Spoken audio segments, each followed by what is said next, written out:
In the mid-7th century BC, the Neo-Assyrian Empire controlled the largest territory the world had seen up to that point.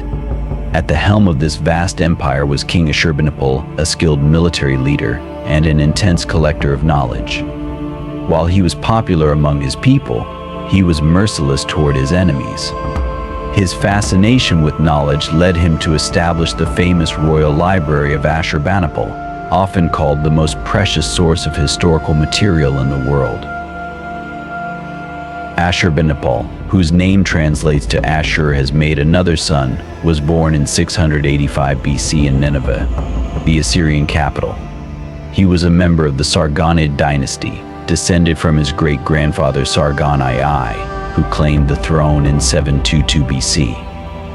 Ashurbanipal's father, Esarhaddon, was an ambitious ruler who became the first in history to conquer both Mesopotamia and Egypt by 671 BC. Sadly, Esarhaddon suffered from a severe illness and died en route to Egypt only a couple of years later.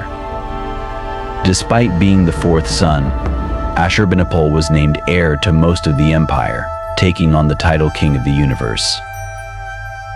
One of Ashurbanipal's earliest challenges was to quell a rebellion in Egypt that had emerged after his father's death. Leading his forces south, Ashurbanipal crushed the rebellion and campaigned deep into Egypt, sacking the city of Thebes so completely that it would be remembered in the Hebrew Bible as an example of utter devastation.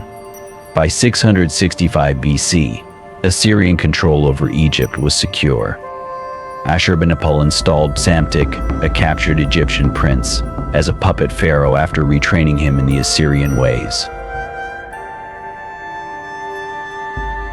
However, Ashurbanipal's troubles were far from over. While he was occupied in the west, the kingdom of Elam attacked Babylonia. Ashurbanipal quickly repelled this invasion, but a new conflict emerged when his own brother, Shamash-shum-ukin, the king of Babylon, began conspiring against him. Secretly, Shamash-shum-ukin supported Elam in an attempt to destabilize Ashurbanipal's rule. In response, Ashurbanipal launched a powerful assault on Elam in 653 BC, defeating them in the Battle of Ulai. In his words, "With the encouragement of Ashur and Ishtar, I filled the Ulai River with their bodies for 3 days." In Nineveh, a relief sculpture captures Ashurbanipal and his queen dining with the severed head of the Elamite king, Teman, displayed nearby, a stark reminder of his ruthlessness. By the end of the 650s BC, Ashurbanipal had expanded Assyria's reach to its peak, a feat captured in the lion hunt of Ashurbanipal reliefs, which show him hunting lions, a symbol of his ability to protect his people from any threat. Civil war eventually broke out in 652 BC between Ashurbanipal and his brother Shamash-shum-ukin. Despite initial alliances, Shamash-shum-ukin's rebellion was doomed. By 648 BC, Assyrian forces had surrounded Babylon itself, where it's believed Shamash-shum-ukin and his family perished in the flames rather than face capture.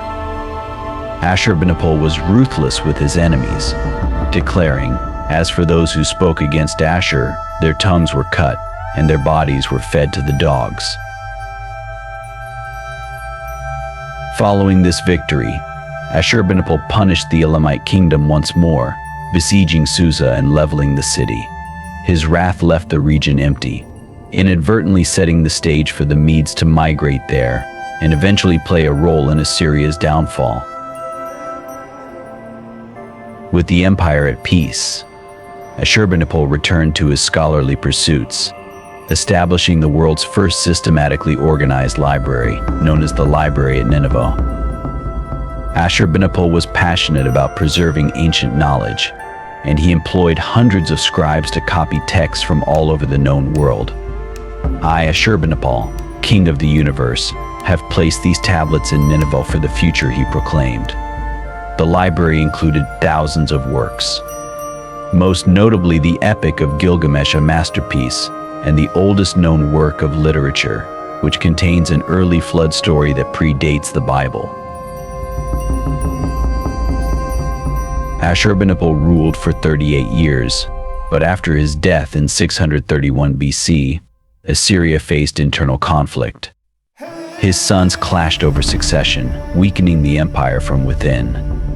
In 626 BC, Nabopolassar led a Babylonian revolt, forming the Neo-Babylonian Empire. Joining forces with the Medes, Persians, and others, Nabopolassar defeated the last Assyrian king, Ashurbanipal II, marking the end of the Neo-Assyrian Empire. Ashurbanipal's reign left a complex legacy. He had ruled over the largest empire of its time, left an indelible mark on historical knowledge through his vast library. But the empire he built ultimately fell just 20 years after his death. His achievements, brutality, and dedication to preserving knowledge continue to make him one of history's most intriguing rulers.